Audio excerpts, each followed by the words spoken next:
Today we talk about D&D Killers. All right. Before we have our moment of silence, does anyone have anything to say for the deceased? They were so young. I mean, in the grand scheme of editions, 5th edition lasted 10 years. That's pretty good. That's even worse. But if you think about it, there's a new 5th edition out on the market.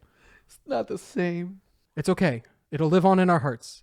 And also in all of these expansions that are trying to fill the void that it left. All right, let's talk about it. Hello and welcome to a very special episode where we hold a wake for 5th edition Dungeons & Dragons. My name is Frank, and this is Charles. He's not actually that upset. We've been playing non-D&D stuff and been enjoying it. 100%. D&D what? and now it's forgotten. I'm ready to move on. I'm ready to get back into the dating scene. Wait, no. That's wrong. I'm sorry, wife. We're going to be talking about D&D Killers, but first, like, comment, subscribe, tell us that you love us in the comments, or on Discord, where you can also tell us you love us, or call Charles, Chuck, and me, Francis. You can support us by joining our Patreon or becoming a YouTube member. Special shout out to Sabbath Ochoa, or maybe it's Sabath Ochoa. I don't know. It could be a vampire reference, so it could be Sabath. I don't know. Sabath. We appreciate you. Thank you so much for supporting us. So first off, what are we actually doing, Charles, when we say we're going to be ranking these D&D Killers? We're looking at various games that could replace D&D at your, weekly game night that are maybe just a little bit different, that maybe more up your alley. Yes, we are looking at those games. That's why they're called D&D Killers. It's like WoW Killers back in the day, where it's like any new MMO that came out, it's trying to kill WoW. And the crazy thing is, I think WoW killed itself and then revived itself somehow with like mobile. So we're going to be talking about them in the capacities of maybe you might enjoy them if you subscribe to certain camps of how games should be played. We are specifically ranking them in order of how likely they are to overtake D&D. Bearing in mind, they might not overtake D&D. I mean, D&D is a, mainstay type thing. It's a staple in the community. No matter how much you love it or hate it, it's probably not going anywhere anytime soon. I will say some of these have a really strong chance too. Oh, buddy, do I have some evidence on possibly one of these games completely overtaking it. Which one is it? You'll have to stick around and find out. Before we get started, let's talk about two honorable mentions that we will not go too deep in because of the reasons we'll give just now. So what's the first honorable mention, Charles? The first one is Tales of the Valiant. This one came out back during the OGL scandal. Boo. Charles is upset.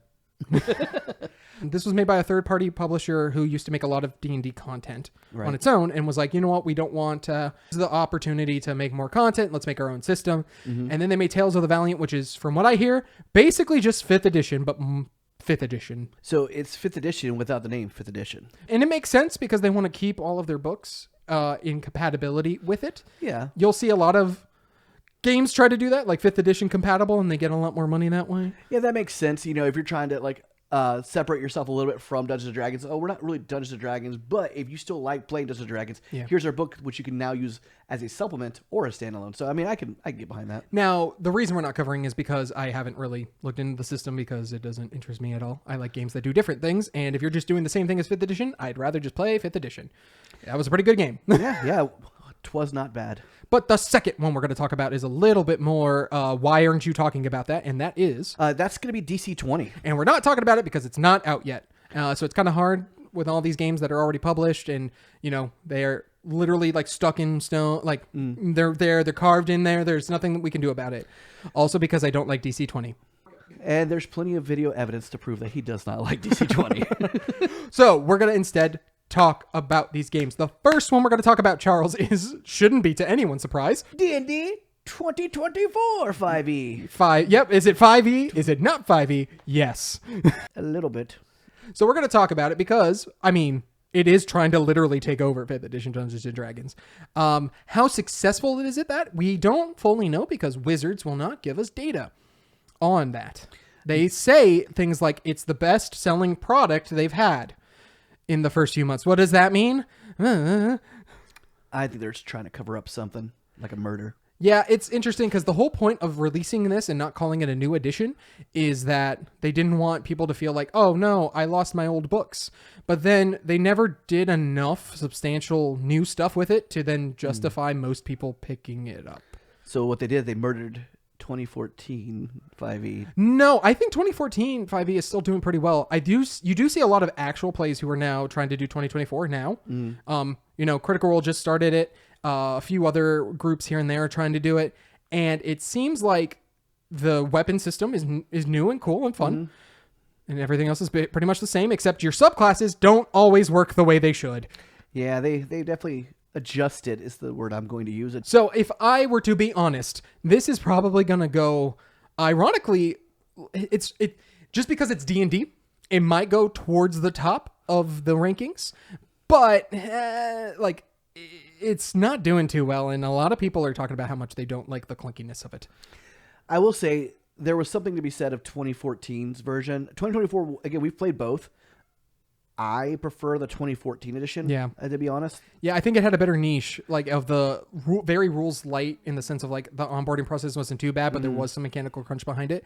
This feels like they wanted to add mechanical crunch, but like it didn't fit really well. Yeah, it's almost like they gave up halfway through it and just like we're going to make this part crunchy, but it shouldn't be. And then they tried to streamline some things, but not other things, and it just didn't work. So we don't have time to go into the specifics. So if we were to grade this on how much likely we are to play it, Charles and I would say we're not likely to play it at all. No, I mean no. Again, as long as 2014 stuff is still available, and I have. The crazy thing is that I don't have the 2014 book available. I use online resources for it. But I'd be more willing to go out and buy the 2014 book, even though I have the 2024 book, just to play 2014. And I would argue keep 2014 and then just take the weapon, customize or the weapon mastery features. Yeah, put that in there. Essentially, what you could have done with this is made this a supplement, and then, but like, hey, money. Are you enjoying the video so far? Then you should check out our Patreon, where we have a bunch of additional stuff that you can enjoy. We have a series called We're Promised We're Friends, because apparently people think we're not, because Frank is mean to me. I am not mean to you, but we do talk about all various things, not just tabletop RPGs, a bunch of different stuff. We talk about, is Die Hard a Christmas movie? It's not. I still concede that it is. We also have the live streams from all of our design live streams. So if you want to watch them in full, not just the edited clip versions that we put out for free on YouTube, Patreon is also where you want to go. And of course, there's higher tiers where you can help us design things like one-shots and maybe even play games with us. And of course, if you're only wanting to watch the videos, you can become a YouTube member and you'll get all the videos that are available on the Patreon as well. We got session zeros, we got upcoming one-shots, all the fun stuff, and you get to be a part of it. Join us on Patreon. Now back to the actual video.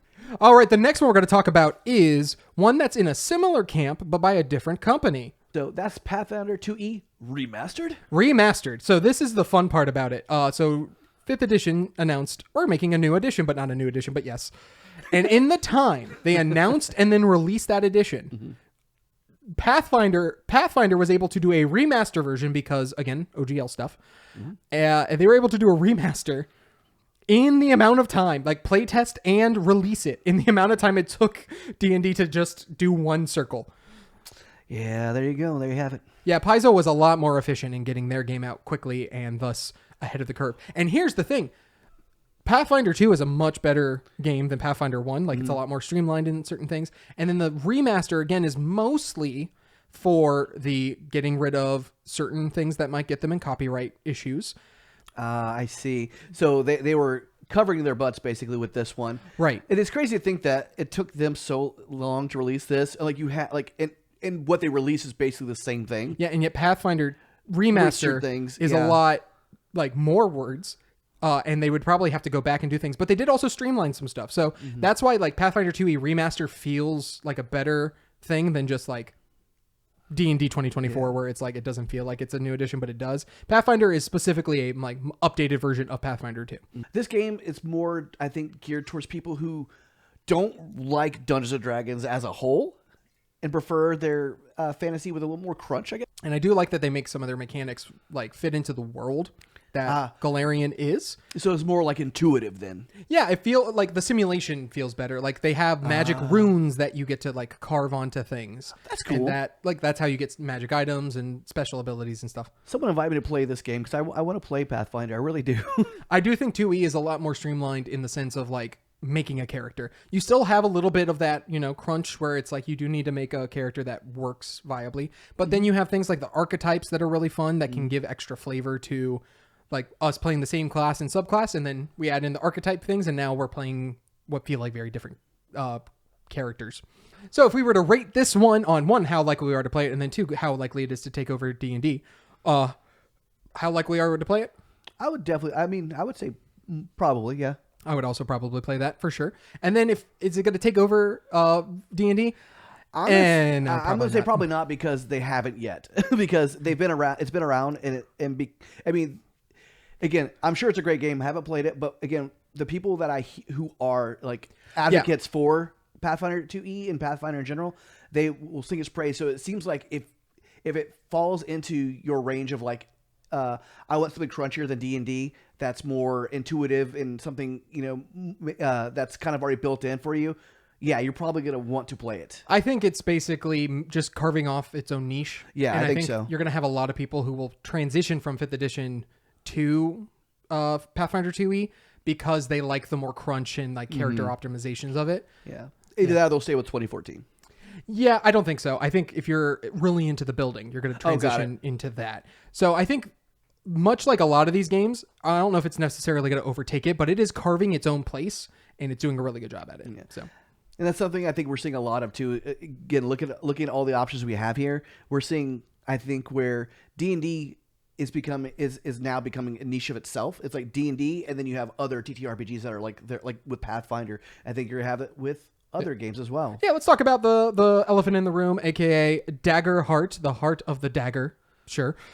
Dagger Heart is almost the opposite, and then ironically, we're gonna swing back to also crunchy afterwards. Dagger Heart does a really good job of keeping the narrative alive, keeping the story moving. It is a narrative story game. Like that is what it is.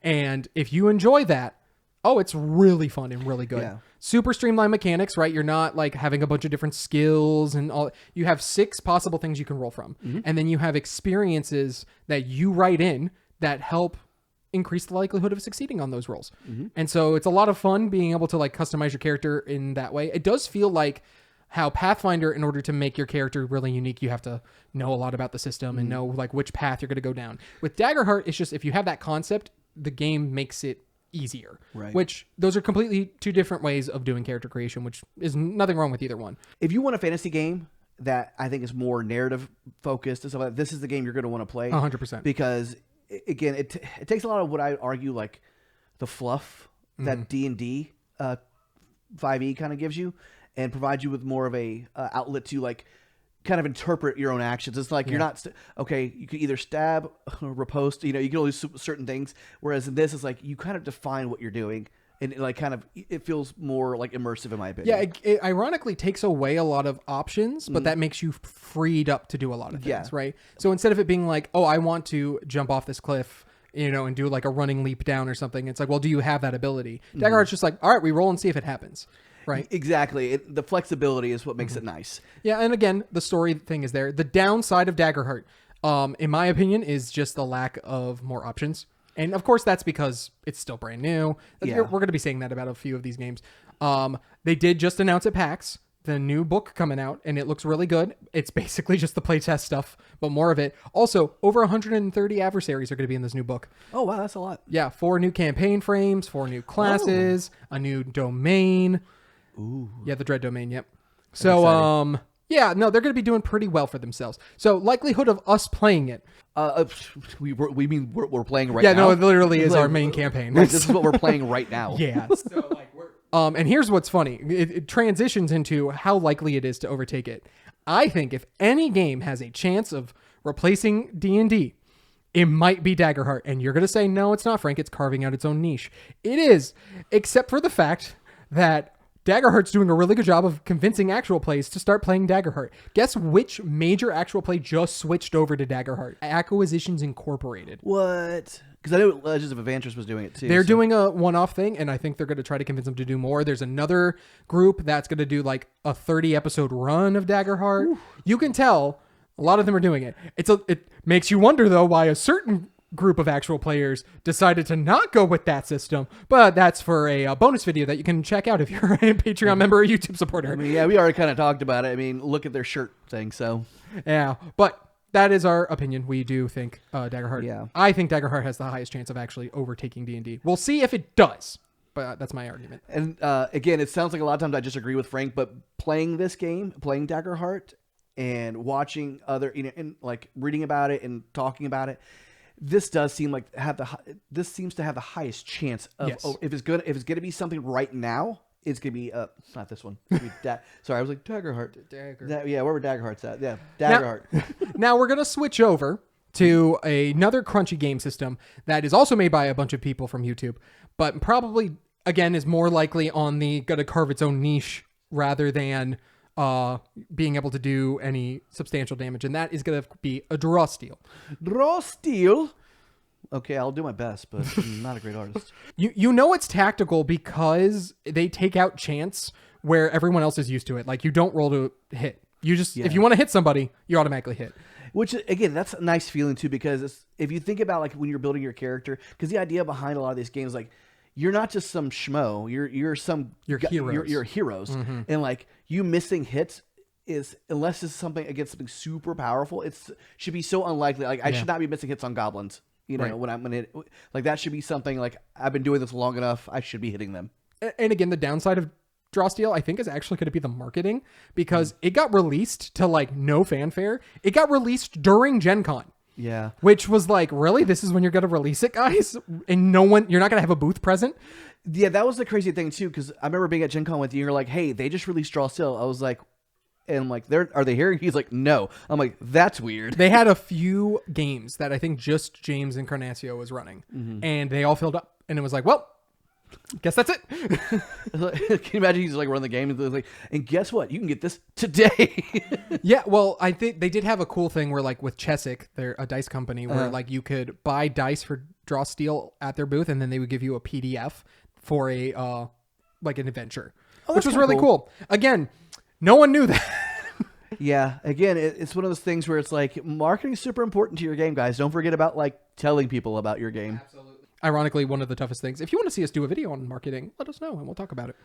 Because we've got so much experience. Yes, we've marketed other people's games 100%. Oh, yeah. So, Draw Steal, how likely were you to play it? I would want to play it. I definitely want to play it. I'm super interested. Again, I want to play all the TTRPGs. I want at least once, you know, and that's my thing. Well, some of them. There are some out there. We've talked about, like, I'm scared to play those. Yeah. Well, I'm not scared of it. I just don't love it. I would also like to play it. It just seems like it's its own thing. I liked 4th edition. That was the first edition I ever played of D&D, and I enjoyed it quite a lot. I didn't understand the hate. So I would love to see a more modern version of that take place with a bunch of really cool, wacky, alien-like species that are basically in place of like dwarves and giants and stuff like that. Oh, they're aliens. Yeah, they're more alien-like. They're less humanoid is what I mean. Oh, interesting. Yeah, I'm definitely interested in that. Yeah. Now, how likely is this to overtake D&D? Not at all. A lot of it has to do with marketing too, because again, if no one knows your game exists outside of like the diehards and the people who are in this space, again, you can mention D&D to somebody who's never played it, like, oh yeah, that's the game where you pretend you're an elf or something, right? That, or you like Fireball, like they can reference memes and stuff like that. If no one's memeing about your stuff, you haven't marketed properly. And I know Matt Colville is releasing videos slowly but surely at a time, talking about all the features, which does make me more interested in playing the game. Daggerheart was able to do that in a lot less time. Like, they were like, here's how you play the game, here's tips for being a GM, here's tips for being a player, stuff like that. They released those videos back to back in the lead up to their game, which is very smart marketing. And again, and to be fair too, looking at Darrington Press versus MCDM, you have more, like, Darrington Press was able to get it out faster because I think they probably have more people working on it. Well, and again, Daggerheart's the only game that we're going to be talking about that didn't need a Kickstarter.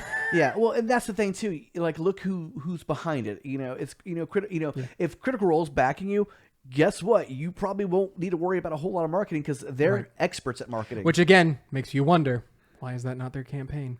But anyway, we kind of have ideas about it. Again, that's for a different video. And again, my thing about Draw Steal, like, I know they did some actual plays of the Delian Tomb. You're right, but like, I don't think anyone else is really doing actual plays of Draw Steal right now that I know of. Like, there's probably some smaller YouTubers, like 1,000 or less. But yeah, that's kind of where I'm at, is like, I don't think enough people are gonna. I think it's gonna be its own niche. I think it might be like a different version of Pathfinder, where it's like, this is just the group that we're gonna appeal to for the rest of our lives. I don't know if it's necessarily going to be anywhere close to overtaking D&D. Yeah, and let us know if this is Draw Steal the game you want to see us play. You know, maybe that's something we'll vote on the next.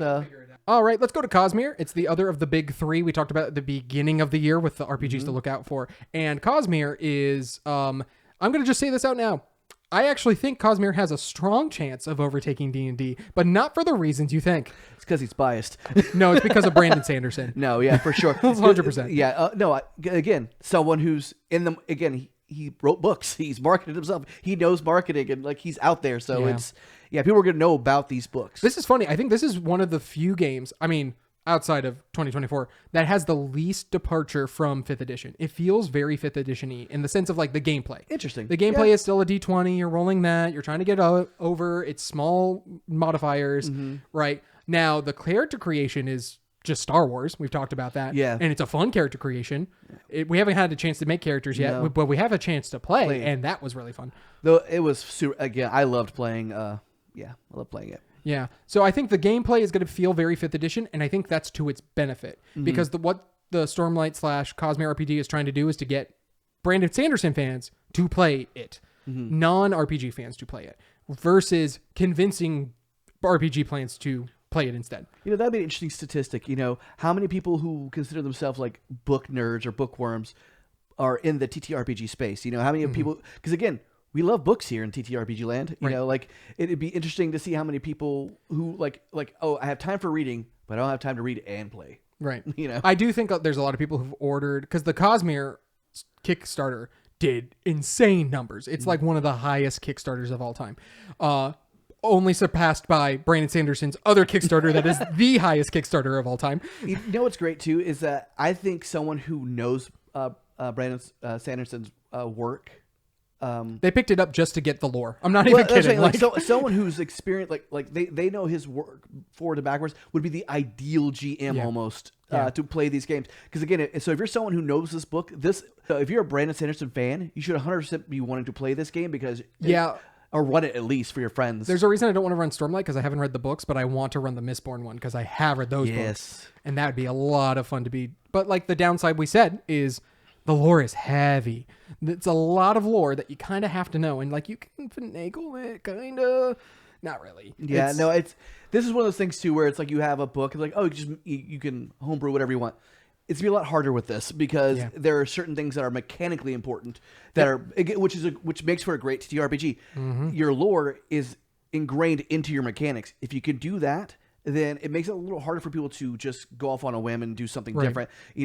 With like 5e, it's a lot easier to do that kind of stuff. You can homebrew left and right because they've done it forever. But I think that's actually to 5e's benefit, is the fact that, like, there is that technical Forgotten Realms world that you can use, but like, because most of the things do not matter, like the naming of spells, that's about the extent to which it would matter, is like, oh, Tasha's laugh implies there's a person named Tasha who created that spell.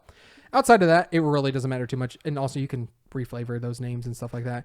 100%. And I think that's to its benefit, whereas Cosmere's downside is the fact that it's going to be so tied into the lore of Brandon Sanderson's work. Yeah, and I think a lot of times too, you see people who are they're going into that space of like, you see so many YouTubers and other people who will homebrew their own thing, basically coming up with their own little like lore of like, they release it as their own books. Yeah. And they'll be like, hey, this is our version of basically 5th edition, which there's so many people out there who do that. It's ridiculous. That again, to its benefit to D&D, it's like cool. It makes it real easy to pick up and play with whoever you want, however you want. It's kind of like, it's almost to the point where this is becoming kind of almost a generic system. No, I'm pretty confident at this point it basically is. Yeah, for sure. Now, so on the scale of how likely we are to play it, we've already played it. We want to play it again. It'll be fun. And then how likely is it to overtake D&D? It has a strong chance. I think it's a strong chance. I think it's on on a numbers perspective. Yes. Now, people actually playing it is different. Yeah. Again, until I start seeing people doing actual plays of this. Funny you say that. On Brandon Sanderson's YouTube, there is a high quality actual play where they're doing it. Guess I have to go check that out now. All right. Now we are on to the books that are made by other YouTube people, but not popular YouTube people like the Mats. Instead, we're going to be talking about Nimble. Nimble. I've heard this name so many times and know very little about it. Nimble is, in my opinion, what this should have been. Okay. It is the next version of D&D. Oh, okay. It streamlines things a lot, which is what 5th edition already did. It took like very crunchy stuff and streamlined it. This streamlines it even more. Oh. It's supposedly compatible with 5th edition. How accurate that is, That sounds like something I'd want to play, though. It does sound like something, because again, if you like 5th edition in general, Nibble might be right up your alley. Yeah, if you like having like quicker combats, the combats aren't necessarily quicker, but they feel quicker. So this does the thing that a lot of people like in DC 20, the multiple action points, but you can use them for reactions if you wish. Oh, that's cool. Yeah. That's neat. And so that makes people more engaged, which makes combat feel faster because you're constantly watching, right? It's different if it's like, all right, I did my turn, I'm done. And then Charles does his turn, and then Jeffrey does his turn, so on and so forth. If it's like, I did my turn, okay, Charles is in a bad spot. I will now use my reaction to help him. That feels like you're more engaged rather than just sitting around waiting for things to happen. Is that reaction able to take, like, is that outside of your own turn? Like you use it you have 3 action points. At the end of your turn, you get all 3 back. And then you can use them as reactions, but then when it comes back to your turn, that's how many you have left. I see. Okay, kind of like the opposite of how D&D works a little bit with when it comes to actions, because it's and D&D has one set reaction period. Yeah, this means you can it's short-term gain for long-term loss kind of a thing. Got it. Okay, that makes sense. And again, that's what people liked about DC 20. But if it didn't take so long, maybe we would have talked about it. Yeah, no, again, I think streamlining combats is a tough thing to do sometimes, because you want there to feel like there's stakes, but you at the same time, you don't want it to feel like a slog either. Right. It's like there's a balance there, and once you can balance combat, make it seem like, oh, this is how quickly combat should go. Dude, like, it doesn't feel like monsters, like the way they're written in Nimble is like, I could take it and be like, cool, I understand how to run this monster. That's fantastic. It's great. And again, that's why I think Nimble is what 2024 should have been. So it sounds like it's pretty intuitive as well. And like, and I say this, I mean this with all my heart. The more intuitive a game is for me, like if I can pick something up and like, oh, I can run this like today. That's how, to me, that's like top tier design. Right. So yeah. So will we want to run and or play it? Yes. Yeah, I think so. Yeah, for sure. I'm super interested to see how it does it. And then is it likely to overtake things? I think this might be a sleeper hit in a few years. Well, I guess we'll have to wait and see with this one. Because again, if it's so similar to 5e, it depends, I guess, how different it is. Yeah, that's why I think it's a sleeper hit. I think it's not like a lot of YouTubers love Nimble. Like Deficient Master and a bunch of others have done like videos on it because it's a fun system. It's a good system. I think it will slowly overtake it. I think you would actually see a lot more of those people cover Nimble if D&D wasn't the unfortunately thing you have to say in order to get all the clicks. Yeah. So let's go to the last thing we're going to talk about, Vagabond. Yes, I just released the video on things you should steal from Vagabond. Super fun game. We should have talked about it in the Magic video because it has a customizable magic system that's actually really cool. Poo on us. Yeah. So Vagabond is more in the OSR camp because it seems like it wants you to be more tactical. If you're in combat, it wants you to get out of combat pretty quickly. Okay. And yeah, that's how I would argue those are the kinds of people who should play Vagabond. So people who want quick and efficient combat. OSR predominantly is about how you as a player are in your character's mindset and then how you overcome obstacles. Okay, so it's more about quick resolutions. Right. So like, got it. Yeah, so combat in OSR games is either like brutal, like you got yourself into combat, now you have to get yourself out of it, or it's like, okay, let's just move on because the point of this game is not the combat. And so, got it. Yeah, so this game does what is one of my favorite things. It uses the roll under mechanic, like in Modifius, right? Where like you add things together and you have to roll under that, except it makes you roll over. Like you just do subtraction basically. Watch the video. Okay. Yeah. All right. So now people have the higher, like it's the same system of like if you're good at something, you're more likely to succeed on it, and you're still rolling a d20, but now the 20 is the good number that you want to go for. It was a very simple change, but it works really well. So it's like a reverse Modifius then? Yeah, instead of rolling under, you're rolling over. But like it still uses the same idea of like, you create your own DCs. Okay, so the goal is you want to have a low DC so you have a higher chance of rolling over it. Correct. Got it. Okay. Yeah, it's actually super fun and super interesting from what I could see. I definitely want to try it out. Just because, like I said, it seems much more different and unique. They have some really cool things like you get the attack action, but some classes, like let's say you're playing the Alchemist and you want to craft in the middle of combat.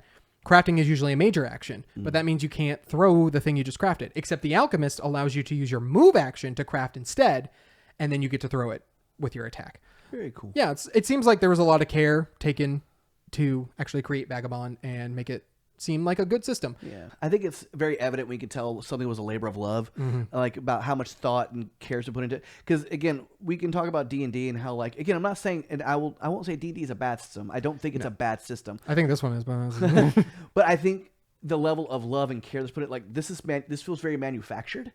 Whereas you look at these other things, these are labors of love. People have put their heart and soul into it. We have, how many developer friends do we have that like we've played their games, and like you can tell there's so much love and desire to want to create a good experience for their players, like in a good product to put out there.